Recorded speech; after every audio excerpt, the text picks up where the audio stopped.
नमस्कार दोस्तों, स्वागत है आपका आपके अपने YouTube channel exam Guru tips and tricks में। दोस्तों, कल मैंने मुंबई जोन के बारे में बात किया था। Mumbai zone railway group D के बारे में मैंने बताया था कि भाई जिन लोगों ने railway group D form Mumbai zone से डाला उनके तो मजे ही मजे, उनके तो बल्ले ही बल्ले हैं। अब यही इसी कैटेगरी में आता है कोलकाता जोन के बारे में। बहुत सारे कमेंट्स हैं। सबसे ज्यादा कमेंट्स थे कोलकाता के भी थे, हुबली जोन का लोग जानना चाह रहे थे, लोग दिल्ली का जानना चाह रहे थे, लेकिन हम यहाँ पे कोलकाता लेकर आए। कोलकाता का हम बता देते हैं, उसके बाद धीरे धीरे हुबली का, सारे जोनों का अलग अलग। अब फिर से आप कमेंट करके बताइएगा आपका जोन कौन सा है। खैर, मुंबई और कोलकाता हो चुका है। कल हम दिल्ली या फिर हुबली कोई एक जोन का बता देंगे, ठीक। चलिए, लेकिन वीडियो शुरू करने से पहले आपको मैं एक मोटिवेशन लाइन बोलना चाहूंगा। इसलिए क्योंकि भाई ये बहुत अच्छी अपॉर्चुनिटी आपके सामने है, बहुत अच्छा मौका आपके सामने। अगर जो आपने रेलवे ग्रुप डी का फॉर्म डाल के रखा, कोई बात नहीं अगर जो आपका एनटीपीसी में नहीं हुआ, कोई बात नहीं अगर जो आपकी सरकारी नौकरी है, आपने मेहनत की है तो ग्रुप डी में आपका जरूर होगा। लेकिन आपको मेहनत करना है, दिल लगा के मेहनत करना है, मन तन धन सबसे यहाँ पे मेहनत करना है, ठीक। और रेडी रहिएगा क्योंकि ये सरकारी नौकरी आपको मिलने वाली। क्या पता अगली बार रेलवे की वैकेंसी है उसमें बहुत सारे प्रावधान चेंज कर दिया जाए, क्या पता आपका सीटी के थ्रू आपका एडमिशन हो, तो बहुत सारी चीजें आपको देखने को मिल सकती है। इसलिए हो सके जितना हो सके आप इसी बार कोशिश करिए, मेहनत करिए, इसी बार ये नौकरी ले लीजिए। कहते हैं ना, कोशिश करने वालों की कभी हार नहीं होती, और लहरों से डर के नौका पार नहीं होती, कोशिश करने वालों की कभी हार नहीं होती। ये सारी चीजें आपको पता ही होगा। चलिए, हम railway group D Kolkata zone के बारे में बात कर लेते हैं। सूरत थोड़ा सा क्या इसका कट ऑफ जा सकता है, तो सबसे पहले हम कंपैरिजन करेंगे 2018 में भी रेलवे ग्रुप डी की वैकेंसी आई थी। ये तो आप सबको पता है 2018 में कितनी वैकेंसी आई थी। अगर जो इसकी बात करें तो टोटल वैकेंसी की बात करें, 62,000 वैकेंसी टोटल आई थी 2018 में। और ठीक है, एक साल बाद 2019 में एक और वैकेंसी आती है 1,03,000 की। अच्छी बात है। तो ये 62,000 जो बच्चे फॉर्म डाले थे, इनका सिलेक्शन ज्वाइनिंग 100% नहीं हुआ था। तो इन लोगों में से भी जो बच्चे पास कर गए थे उन्होंने भी अप्लाई कर दिया था 1,03,000 वैकेंसी में। जैसा कि मैंने कुछ लोगों से बात किया तो उसके बाद मुझे ये चीजें पता चली, ठीक। चलिए, खैर 2018 में ग्रुप डी की जो वैकेंसी है उसमें अगर जो मैं कोलकाता जोन की सिर्फ बात करूं तो कोलकाता जोन में कुल 2363 यानी कि 2,363 वैकेंसी कोलकाता जोन में आई थी, जहां पर 14 लाख फॉर्म भरे गए थे। और उस टाइम 2018 में जब ये फॉर्म आया था तो कोलकाता जोन एक डेंजर जोन में आता था, खतरनाक जोन में आता था। खतरनाक इसलिए मैं यहाँ पे बता दूं आपको, खतरनाक इसलिए क्योंकि यहाँ पे जो कट ऑफ गया था हाई था। और इस चक्कर में लोग थोड़ा सा डर रहे थे। कट ऑफ हाई कितना गया था, देखो भाई, कट ऑफ 81 गया था कलकत्ता जोन का, 81। ये रीजन भी था ना इसका, भाई भाई 2300 वैकेंसी पे 14 लाख फॉर्म पड़ जाना, और पर सीट कंपटीशन 590, एक सीट पे 590 बच्चे फाइट कर रहे थे 2018 कोलकाता में, ठीक। और यहां पर बात करें उसके बाद क्या होता है भाई, 2363 वैकेंसी पे 14 लाख फॉर्म डाल दिए जाते हैं, पर सीट कंपटीशन 590 आ जाता है। अब कितने बच्चे एग्जाम दिए, जरूरी तो नहीं है कि भाई 14 लाख बच्चों ने फॉर्म डाला तो 14 लाख एग्जाम देंगे। तो अटेंडेंस निकल के 65% बच्चे यहाँ पे उपस्थित होते हैं परीक्षा देने, यानी कि 35% बच्चे एग्जाम छोड़ देते हैं। अब वो 35% को निकाल देने के बाद पर सीट कंपटीशन हमारा घट जाता है, सिर्फ 300 रह जाता है। जहां पे पहले 590 थे वहां पे अब आ जाता है 320 उसके अप्रोक्स आ जाता है, ठीक है। 320 उसके अप्रोक्स आ जाता है, मान लीजिए, ठीक है। पर सीट कंपटीशन कैसे निकाला जाए भाई, टोटल फॉर्म फिलअप से भाग दे दोगे, जितनी वैकेंसी है आपकी पर सीट कंपटीशन निकल के आ जाएगी, ठीक। अब ये सारे जो चीजें हुई 2018 की वैकेंसी में हुई, ठीक। उसके बाद अगर जो मैं बात करूं उसके बाद क्या होता है, उसके बाद देख लीजिए यहाँ पे। उसके बाद हमारा आता है कट ऑफ, यानी कि रिजल्ट आता है 2018 का।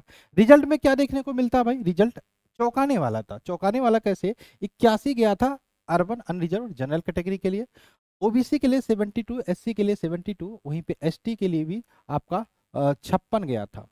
ये जो था, ये क्वेश्चन नहीं था कि इतने क्वेश्चन करके आने पे सिलेक्शन होगा, ये मार्क्स था आपका। किस हिसाब से मार्क्स था आपका, नॉर्मलाइजेशन के हिसाब से आपके मार्क्स का निर्धारण किया गया था, ठीक। ये जो आया था, तो ये क्लियर हो गया कि आपका 590% कंपटीशन पे इतना कट ऑफ गया था, इतना क्लियर है। अब आइए थोड़ा सा हम आते हैं प्रेजेंट में। प्रेजेंट में ठीक एक साल बाद एक और वैकेंसी आती है, ठीक एक साल बाद एक और वैकेंसी आती है, जिसका ना रेलवे ग्रुप डी की 2019 में। और यहाँ पे एक अच्छी बात ये होती है, यहाँ पे एक अच्छी बात ये होती है जहां पर पहले सिर्फ 2367 वैकेंसी थी, सिर्फ 2367 वैकेंसी थी, वहीं पे रेलवे ग्रुप डी कोलकाता ने कमाल कर दिया भाई। उन्होंने 2 जून से फॉर्म निकाल दिया। एक तो साउथ ईस्टर्न रेलवे, तो सॉरी ये हो गया, हाँ साउथ ईस्टर्न रेलवे, एक तो ईस्टर्न रेलवे, 2 जूनों से फॉर्म निकाल दिया। लो भाई, अब आपके लिए और अच्छी बात हो गई कि जहां पे सिर्फ 2367 वैकेंसी थी, वहां पे दोनों को मिला के देखिए लगभग 15,000 वैकेंसी सिर्फ कोलकाता जोन से आ गई। अब बड़ी अच्छी बात है। अब बच्चे कंफ्यूज है भाई, कोलकाता जोन से फॉर्म डाले तो कहाँ डालें, कहाँ से डालें, साउथ ईस्टर्न से डालें या ईस्टर्न रेलवे से डालें। डाला बच्चों ने फॉर्म, बराबर बराबर डाला, ठीक। जहां पे साउथ ईस्टर्न रेलवे में 4,914 वैकेंसी पे 5 लाख बच्चों ने फॉर्म डाला, वहीं पे साउथ ईस्टर्न रेलवे में बात करें 10,873 वैकेंसी पे 11 लाख बच्चों ने फॉर्म डाला। अब बस सोचो, एक अंदाजा लगाओ कि 10,873 पे सिर्फ 11 लाख बच्चों ने फॉर्म डाला, वहीं पे 2367 वैकेंसी जब आई थी तो 14 लाख बच्चों ने फॉर्म डाल दिया था।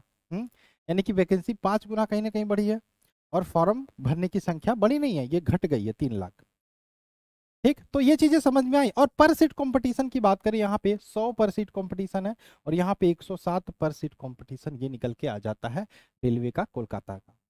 कहाँ पे 590 पर सीट कंपटीशन होता था, कहाँ पे 100 के आसपास पर सीट कंपटीशन है। थोड़ा सा आपके मन को राहत मिली होगी अगर जो आप कोलकाता जोन से फॉर्म डाला है, तो राहत मिली है अगर जो रियल वाली, तो भाई अब से लग जाओ ना पढ़ने में, अब से लग जाओ पढ़ने में। क्या रखा है कट ऑफ में, कट ऑफ तो वैसे ही आ जाएगा, आ जाएगा अगर जो आप पढ़ोगे। तो अब से लग जाओ, मैं फिर से बोलता हूँ, माँ बाप का सपने को पूरा करो, अब से लग जाओ, अभी भी टाइम है, अभी भी समय है। तो अभी भी आप कहीं से भी इधर उधर से डिमोटिवेट हो चुके हो तो मोटिवेट हो जाओ, समय है, लग जाओ पढ़ने में। अब आइए जान लेते हैं क्या इस बार एक्सपेक्टेड कट ऑफ, तो अंदाजा लगा ही लिए होंगे भाई कितना ज्यादा कंपटीशन कम हुआ है। और इसमें से अगर जो मैं बात करूं, ये जो फॉर्म भरे गए हैं 11 लाख में, 5 लाख में, बहुत सारे बच्चों की जॉब लग चुकी है। 2018 रेलवे ग्रुप डी में बहुत सारे बच्चे जॉब लगे, उनकी वो एग्जाम नहीं देने वाले हैं। लगभग मान के चलिए 40% बच्चे एग्जाम को ड्रॉप करेंगे, ये मान के चलिए, एकदम ये मान के चलिए, लिख लीजिए। और जब ये बच्चे 40% एग्जाम को ड्रॉप करेंगे भैया, तो 5 लाख कितना हो जाएगा, 3 लाख बच्चे एग्जाम देंगे। ये 11 लाख कितना हो जाएगा भाई, 7 लाख, लगभग 7 लाख बच्चे एग्जाम देंगे लगभग। तो मौका बन रहा है ना, तो इस मौके का इस्तेमाल करो। क्यों हम अगली वैकेंसी का वेट करें जब हमारे पास सामने है, अभी भी टाइम है मेरे पास 3 महीना। पढ़ोगे ना, पढ़ोगे, चलो। आइए हम बात कर लेते हैं संभावित कट ऑफ की, जिसके बारे में आप यहाँ पे आए हो वीडियो पे। क्या जा सकता है, तो मेरे हिसाब से मैंने यहाँ पे आपको डाटा दे दिया है। पहले नॉर्मलाइजेशन बेस होता था, लेकिन अब चीज़ें बदल गई हैं, परसेंटाइल बेस पे होगा सारी चीज़ें। तो यहाँ पे देख लीजिए क्या संभावित कट ऑफ रह सकता है आपका इस बार का।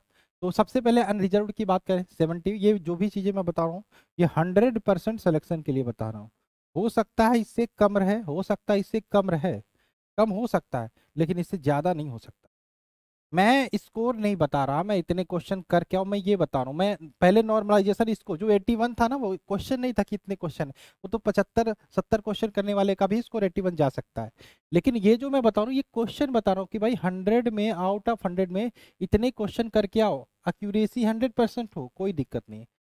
जनरल के लिए 75 मान के चलिए भाई, कोशिश करिए 75 पहुंचने की, क्योंकि अगली बार टफ गया था, तो हो सकता है इस बार आपको बहुत तगड़ा कंपटीशन देखने को मिले। तो 75 क्वेश्चन पहुंचने की कोशिश करिए, और हो सकता है 70 भी चला जाए, 70 क्वेश्चन भी, आप 70 क्वेश्चन पे भी सिलेक्शन हो जाए, लेकिन हम 100% लेके चलेंगे कि भाई सिक्योर हो जाए, वहां से नीचे ना जाए। तो 75 प्लस क्वेश्चन मान के चलिए जनरल के लिए, अनरिजर्व के लिए।